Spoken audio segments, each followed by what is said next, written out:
Diana Elena Magaña Madrigal. Es licenciada en Comunicación por la Universidad Juárez Autónoma de Tabasco con maestría en Administración de Negocios. Laboró 14 años en los principales medios de comunicación del estado de Tabasco en prensa escrita. Ha sido promotora de campañas de promoción al voto a nivel local, participante en conversatorios con jóvenes que votan por primera vez, pláticas en mesas de diálogos de voto en igualdad de condiciones y discriminación, mecanismos de participación ciudadana y del voto de la mujer con perspectiva de género. Además de realizar labor social siendo vicepresidenta de la Fundación Jalpa Asociación Civil. Actualmente es miembro y docente de la Universidad Tec Milenio y de la Universidad Intercultural del Estado de Tabasco. Queda con todos ustedes Diana Elena Magaña Madrigal. Gracias. Muy buenos días a todas, a todos que se encuentran en este recinto. Agradezco al Instituto de Cultura por estos encuentros que son significativos y muy importantes, obviamente, para las mujeres, y presentando proyectos de sumo interés y que están en este momento desarrollándose, sobre todo en la parte electoral en la cual voy a presentar. Bueno, mujeres participativas electorales en los órganos electorales de Tabasco. Las mujeres en los últimos años se han enfrentado en dos tipos de obstáculos a la hora de participar en la vida política y electorales. Las barreras estructurales creadas por leyes e instituciones, en algunas ocasiones discriminatorias, siguen limitando las opciones que tienen las mujeres para votar o presentarse a elecciones. La brecha relativas a las capacidades implica que las mujeres tienen menor posibilidad que los hombres de contar con la educación, los contactos y los recursos necesarios para convertirse en líderes eficaces. En este sentido, me llamó mucho la atención desarrollar también, como parte de mi experiencia en 18 años dentro de los órganos electorales del estado de Tabasco, en mi último proceso que acabo de desarrollar como consejera electoral del estado de Tabasco por el Instituto Nacional Electoral, realicé este proyecto, este ensayo, donde considero importante la participación de más mujeres en los órganos electorales del estado. Y esta justificación da precisamente dar a conocer la participación de la mujer del país, pero sobre todo en el estado de Tabasco, en el ámbito político electoral y en los órganos electorales. Impulsar la participación femenina, la preparación de mujeres tabasqueñas profesionistas y de comunidades indígenas en el estudio del derecho electoral, pues para poder competir y de las mismas oportunidades a cargos electorales laborales, administrativos, de consejería, y donde en estos tiempos que vivimos de democracia y de transformación es fundamental que las mujeres logren una igualdad sustantiva de género y al mismo trato de oportunidades para el reconocimiento, el goce o ejercicio de los derechos humanos y de libertades fundamentales. En este contexto, bueno, se presentan propuestas de acciones afirmativas para involucrar a más mujeres a prepararse, capacitarse y conformar grupos de trabajo donde compartamos temas de relevancia y actualización en el ámbito electoral. En este sentido, bueno, el objetivo para mí importante de este proyecto es incentivar a las mujeres profesionistas al estudio del derecho electoral y así puedan aspirar y participar en los cargos administrativos dentro de los órganos electorales del país, en base a las convocatorias públicas que se van generando constantemente y obviamente poder llegar a las posiciones importantes para lograr una igualdad sustantiva de género. Históricamente, como bien ustedes conocen, ya se han logrado avances importantes dentro de lo que son los órganos electorales. La participación política de la mujer ha sido en México una lucha histórica de las organizaciones de mujeres y feministas que van desde lograr que se reconocieran los derechos de la mujer a votar y ser votadas, hasta el establecimiento del principio de paridad de género en el registro de candidaturas en la reforma constitucional del 2014.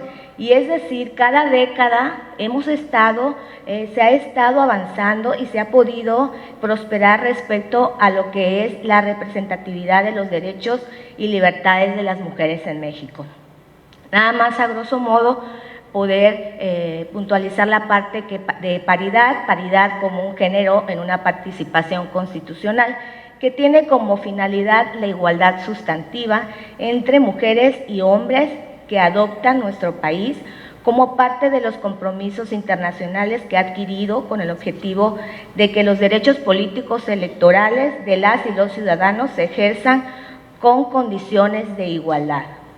Y bueno, afortunadamente se ha logrado avance desde el Instituto Nacional Electoral. Se optaron diversas acciones en materia de paridad de género ya en lo que fue el proceso 2020-2021, destinar al menos el 40% del financiamiento para campañas de candidatas, destinar al menos el 40% de acceso a los tiempos de radio y de televisión, encabezar las listas y representación proporcional con al menos 2 de las 5 listas por mujeres. Entonces, permite esto la existencia de fórmulas mixtas a nivel federal cuando los propietarios sean varones, es decir, siempre y cuando el propietario sea hombre y la suplente pueda ser mujer.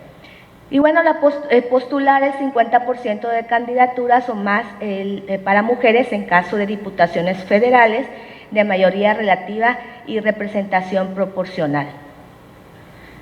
Bueno, como todo esto ha sido, como les comentaba, un gran avance y precisamente toda la autoridad administrativa electoral tiene la obligación de garantizar el derecho de las mujeres en el acceso a cargos de elección popular en condiciones de igualdad y cuentan con facultades de adoptar los lineamientos generales que se estime necesarios para hacer efectivo y concretar el principio de paridad. Aquí les muestro lo último que se ha estado presentando después de la reforma 2014 y derivado del proceso 2017-2018. Bueno, el Congreso ya ha ido optando más lugares en cuanto a posiciones de las mujeres. En la reforma constitucional del 2019, conocida como paridad total, ya se pudo ampliar ese principio constitucional a todos los órdenes de gobierno y actualmente se fija la igualdad de las mujeres y los hombres y habrá que extenderse a las personas titulares de secretarías de Derecho del Poder Ejecutivo Federal y de las entidades federativas. En la Cámara actualmente de la 65 legislatura, pues prácticamente hay 250 escaños por ambas de principios correspondientes a mujeres. Acontecimiento histórico, pues por primera vez se está integrando la Cámara de Diputados en paridad. Y a raíz de todo este paso histórico y que les presento un poco de cómo quedaron algunas candidaturas en diferentes estados de la República, donde ya hay mujeres que están gobernando, de las cuales, por ejemplo, 56 candidatas compitieron a la gobernatura, de las cuales 53 fueron postuladas por partidos políticos, 2 por partidos políticos locales y una candidata no registrada en este género. Entonces, 15 entidades en disputa contaron con al menos una candidata por gubernatura y resulta preliminarmente 6 entidades serán gobernadas por mujeres. Es un gran avance, la verdad, en el país, porque si bien estos tipos de proyectos es precisamente para sumar, ¿no? Como parte de la sociedad civil, como ciudadana, me interesó implementar dentro de este proyecto, obviamente, incluir a las mujeres de las comunidades indígenas.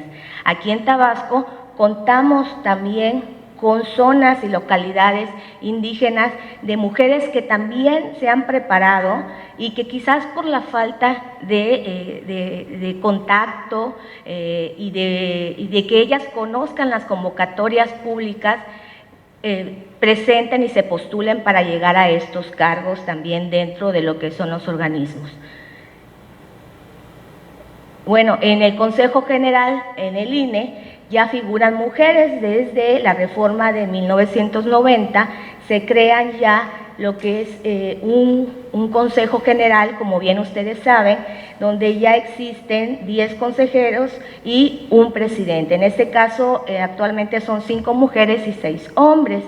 Actualmente también los consejos locales, que son designados en los de 32 estados de la República, hay 3 mujeres y 3 hombres. Aquí rápidamente es un proyecto muy amplio, pero sí quisiera destacar que en Tabasco también se ha logrado sumar a más mujeres, poco, pero sí significativo. Aquí un poco de la historia de las primeras mujeres que fueron parte de los consejos electorales y sobre todo también del Instituto Electoral y de Participación Ciudadana de Tabasco como directoras en áreas. El OPLE, el Instituto de Electoral y de Participación Ciudadana, está actualmente por una presidenta, 2 mujeres, una presidenta provisional y 4 hombres. Sin embargo, aquí es la parte fundamental.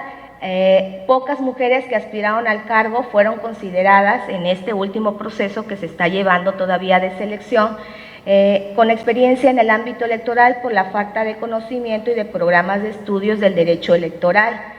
Entonces, es muy importante realizar esos estudios, y al momento que yo noté esa problemática, o sea, la mayoría de las mujeres que se postulan, un 5% han tenido conocimiento en materia electoral y han sido funcionarias electorales, y el 95% con poca experiencia en el ámbito electoral, siendo una convocatoria pública y que tienen las mismas posibilidades. Sin embargo, la mayoría de las mujeres fallan en los conocimientos en tópicos de estudios generales como comprensión lectora, español, gramática, álgebra, probabilidad y estadística, por lo que el nivel de preparación y conocimiento es muy importante incrementar, obviamente porque estos exámenes tienen toda esa facilidad para poder llegar a los cargos.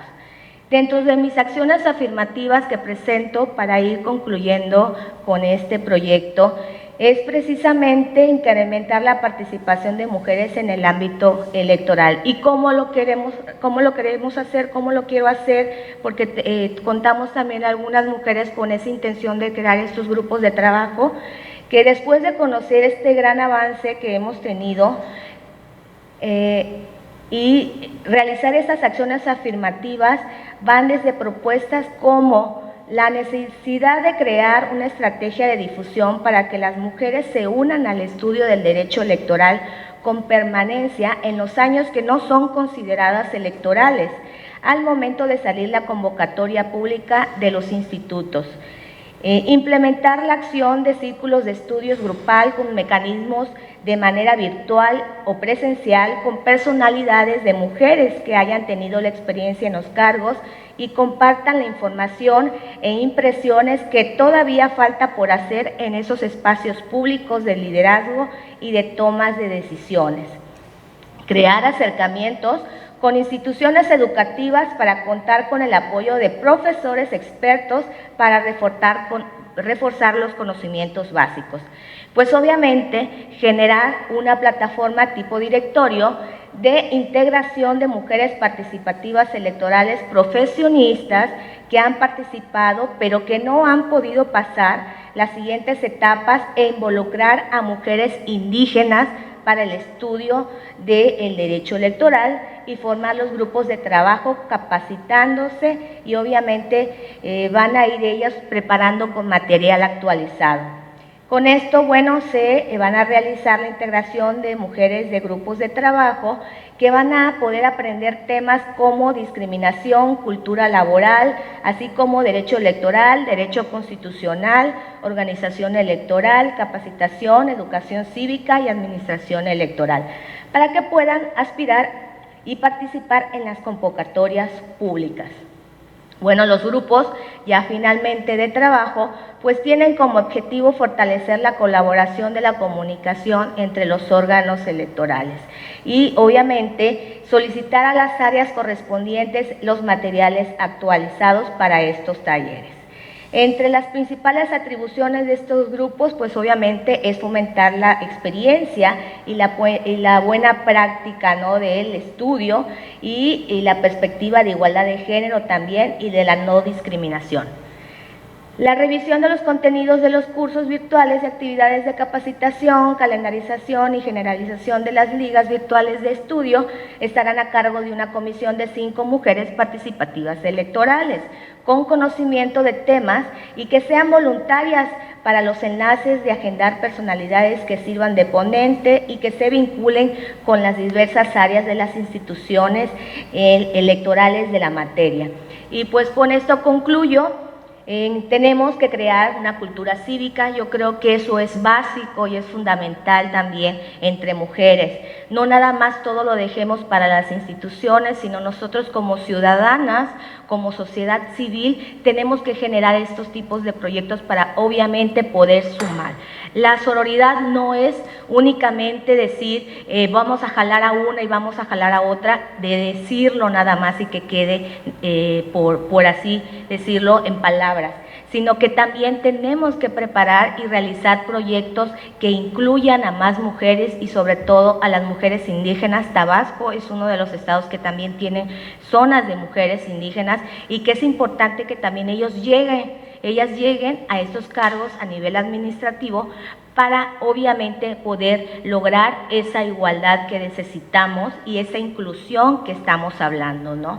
Y las mujeres somos los pilares esenciales en todos los ámbitos y en todas las materias. No me queda más aquí finalizar con una frase de Indira Gandhi, una política y estadista india que defendió grandes valores como la democracia, la solidaridad entre los pueblos y el feminismo durante la participación activa por la independencia de la India, y que bueno, es una persona que ha inspirado para también seguir avanzando en esta parte. Para liberarse, las mujeres deben de sentirse libres, no para rivalizar con los hombres, sino libres en sus capacidades y de personalidad. Y agradezco al Instituto de Cultura el haberme dado también la oportunidad de presentar este proyecto y esperemos poderlo llevar a cabo. Muchas gracias. Gracias a la maestra Diana Elena Magaña Madrigal por su participación en esta mesa de ponencias del segundo día de actividades del Encuentro de Mujeres Creadoras de Tabasco. Damos paso a la participación de la licenciada Claudia Magaña Lugo. Claudia Magaña Lugo es licenciada en Administración de Empresas, parte de la primera generación de estudios de maestría en Género y Prevención de la Violencia del Estado de Tabasco, presidenta y fundadora de la Asociación Civil 25, Día Naranja, con casi 7 años de trabajo comprometida por la lucha por la justicia de las mujeres y niñas que sufren violencia. Ha dado distintos talleres, conferencias, pláticas sobre los derechos de las mujeres y niñas a más de 5,000 personas. Ha participado en distintos conversatorios. Recibió en el 2019 un reconocimiento por su labor altruista. Pertenece a la colectiva a nivel nacional llamada CAMCAI, donde luchan contra la violencia vicaria. Actualmente es directora de la empresa Chontalpa Impresos S.A.D.C.B. Con ustedes, la licenciada Claudia Magaña Lugo. Gracias, buenas tardes.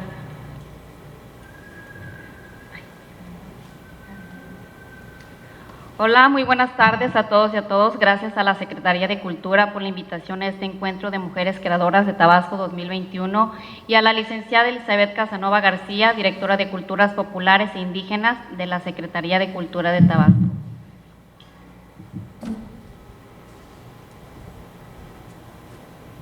¿Dónde le muevo? Aquí nomás. Ah, sí. Bueno, sabemos que la violencia contra las mujeres es una violación a los derechos humanos y existen muchísimos tipos de violencia que seguramente ya hemos escuchado anteriormente. La violencia física, emocional, psicológica, económica, patrimonial, física, simbólica.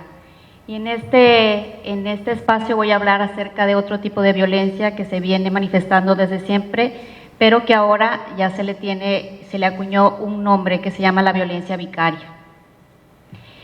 Al paso del tiempo, los hombres violentos comenzaron a cambiar de formas de violentar a las mujeres. Ya no eran solamente golpes, amenazas, la denigración, el insulto solamente, sino había un instrumento nuevo, más efectivo, que no dudaban utilizar: los hijos y las hijas de su pareja. La violencia contra las mujeres cambia de estrategia y las mujeres descubriríamos otra vez más que este sistema no nos protege. Estas violencias es una expresión clara de la creencia por parte de los agresores de la desigualdad, entendida como afiliación de superioridad del hombre sobre la mujer. Atacar a la madre es una estrategia de maltrato y violencia, una más de todos los maltratos.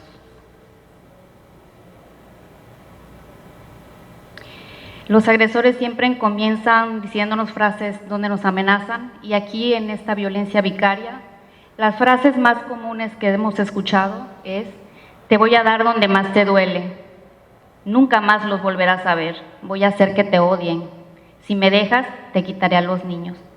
Estas frases son frases frecuentes y repetitivas de los violentadores a sus parejas o exparejas, cuando estas mujeres toman la decisión de dejarlos o de divorciarse de ellos. El objetivo siempre será la madre. Sus hijos les importa poco, ninguno de ellos será a cargo. La mayoría contratarán a una cuidadora, los cuidará su madre, su tía, su hermana o su nueva pareja. Así que este tema de cuidados me parece que lo tienen resuelto. Pero ¿qué es la violencia vicaria? Es la violencia contra la mujer desplazada sobre los hijos y las hijas para dañar a las madres. El objetivo último siempre va a ser la mujer. Las hijas y los hijos son transformados en objetos para continuar este maltrato. Por eso la mayoría de las madres o de estas mujeres tardó en años en divorciarse o separarse o dejar a esta persona violenta. Y su martirio comienza cuando decide separarse o divorciarse de esta persona. Así buscar una distancia a ese maltrato y a la violencia. La gran mayoría de las mujeres creemos que al divorciarnos se acabará la violencia, y el poner distancia con el maltratador nos pondremos a salvo. La violencia vicaria, este tipo de violencia tiene varios tipos de manifestaciones, como la económica, que es quizás el aspecto más desconocido, pero el más frecuente. Las consecuencias del impago de las pensiones alimenticias impactan en la madre y en la precarización de los hijos, que quedan excluidos de un estado ideal de igualdad de condiciones con respecto a otros menores. Al final, es la madre la que le da la cara por los hijos y siente este maltrato. A sus hijos los usan como objetos o instrumentos para manipular, controlar y continuar maltratando e hiriendo a la mujer. El hombre violento siempre estará dispuesto a utilizar todos los instrumentos a su alcance para seguir maltratando a la mujer, y esos instrumentos incluyen a los hijos y a las hijas. La violencia contra las mujeres no solamente afecta a las mujeres por el hecho de serlo, sino que es un atentado contra la maternidad y contra la infancia.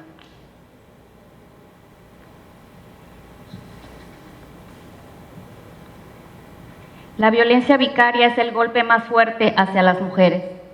En las últimas décadas vimos que muchos de los hombres violentos han desplazado su violencia sobre sus hijos, pero no como filicidio ni violencia contra de ellos o ellas, sino como una forma más de dañar a la madre, como esta violencia vicaria. Judicialmente, el hombre violento sabe que no tiene derecho sobre su esposa o su pareja, pero sí sabe que conserva y conservará el poder y los derechos sobre las hijas y los hijos, por lo menos hasta que cumplan la mayoría de edad. Por lo mismo, los transforma en objetos para continuar este maltrato y esta violencia en contra de ella. Han encontrado el modo de continuar ejerciendo violencia y maltrato a través de la parte más vulnerable para ellas, sus hijos e hijas. Todos los días vemos cómo hombres que durante el matrimonio no se preocuparon ni se interesaron por sus hijos o hijas, pero al momento del divorcio solicitan una custodia compartida y en algunas solicitan la custodia plena, solo por su afán de continuar en contacto con la mujer y continuar el maltrato, pero ahora lo harán a través de los hijos y de las hijas. A este tipo de violencia desplazada se le denomina violencia vicaria. Sonia Bácaro es una psicóloga argentina clínica y se ha especializado en victimología. Su trabajo enfocado a las víctimas de violencia machista por más de 20 años y ella acuña este término de violencia vicaria en el año 2012. Aquí las mujeres seguimos sintiéndonos desprotegidas. ¿Por qué? Porque las mujeres, a pesar de que hemos denunciado, pero no podemos denunciar el delito de violencia vicaria al día de hoy todavía, porque la justicia y la ley piensan o consideran que nosotras nos sentimos protegidas teniendo órdenes de alejamiento, medidas de protección o prohibiciones para que nos acerquen. La justicia ha disociado el rol de marido violento con el de padre. Y es por eso que este individuo podía utilizar a los hijos. Este tipo de violencia se aprovecha de la facilidad otorgada por la justicia, que disocia la responsabilidad del maltratador, poniendo a un lado el maltrato y la violencia sobre la mujer y hacia el otro, el vínculo con los hijos e hijas. Así es como estos hombres violentos continúan maltratando de forma vicaria a la mujer por muchos años. Esta disociación de justicia que permite que a un maltratador sea buen padre, le permite en el nombre del amor y la abnegación de padre, continúa en el maltrato y disfrazado de derechos de patria potestad, la mujer ahora será insultada, maltratada y culpada en los tribunales. Y es ahí cuando empieza este periplo judicial. El maltratador la llevará a juicios a las madres por cualquier motivo, hará denuncias falsas en contra de ella, la obligará a pagar abogados, peritos por años de vida intentando proteger y poner a salvo lo que más quiere, que son sus hijos y sus hijas. Su estrategia judicial es atiborrarla y perseguirla a través de la justicia. Es un fenómeno que, amparado en su derecho de pater familias, el maltratador utilizará para siempre.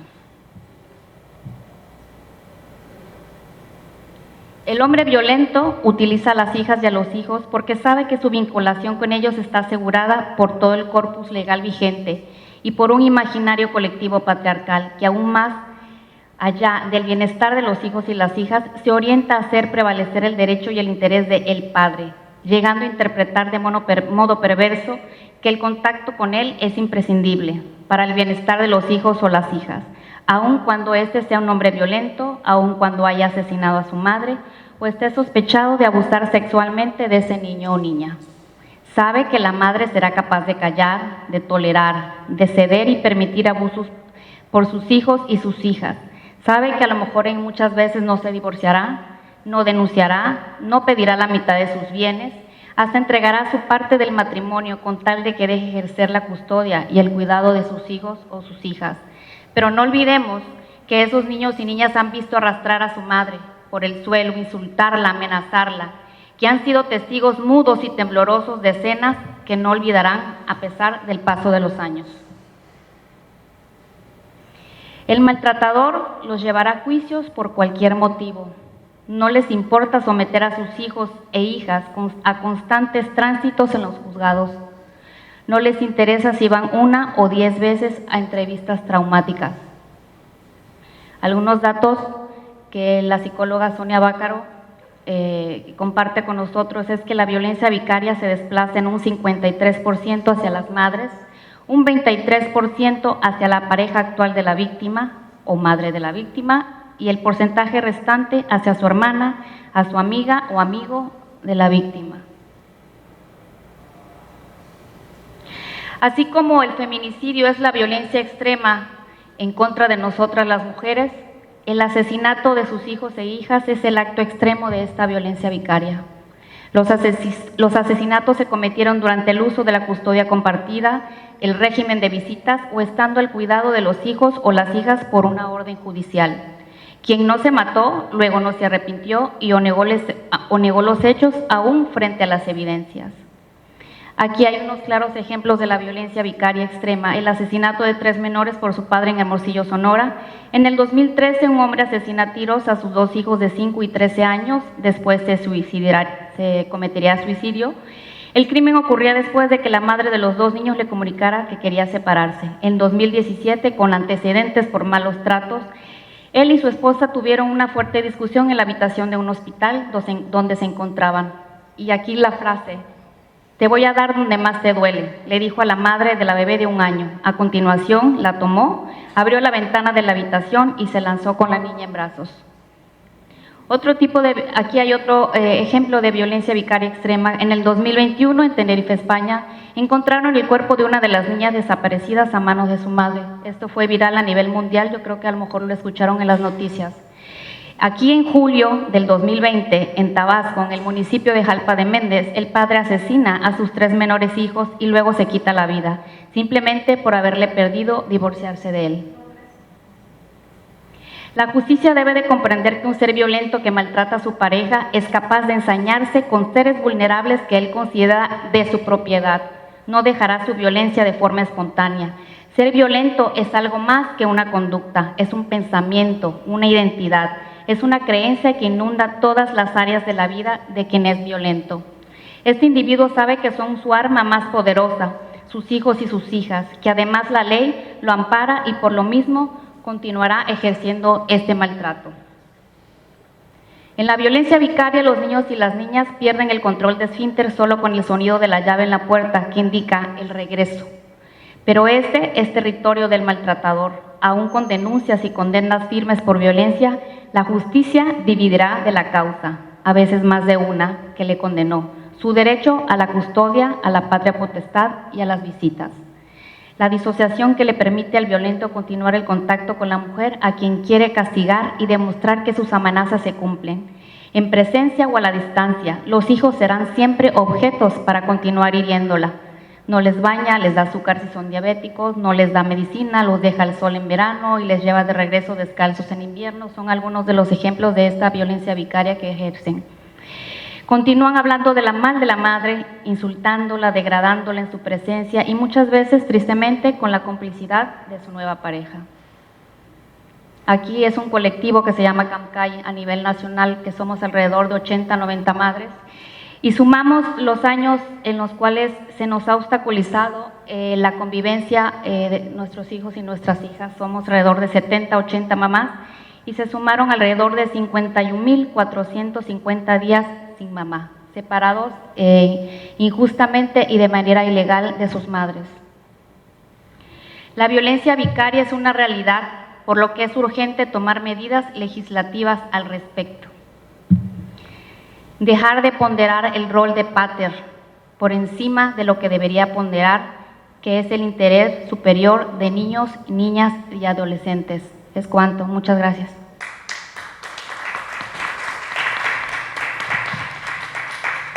Muchas gracias a la licenciada Claudia Magaña Lugo por su participación en este segundo día de actividades del Encuentro de Mujeres Creadoras de Tabasco 2021.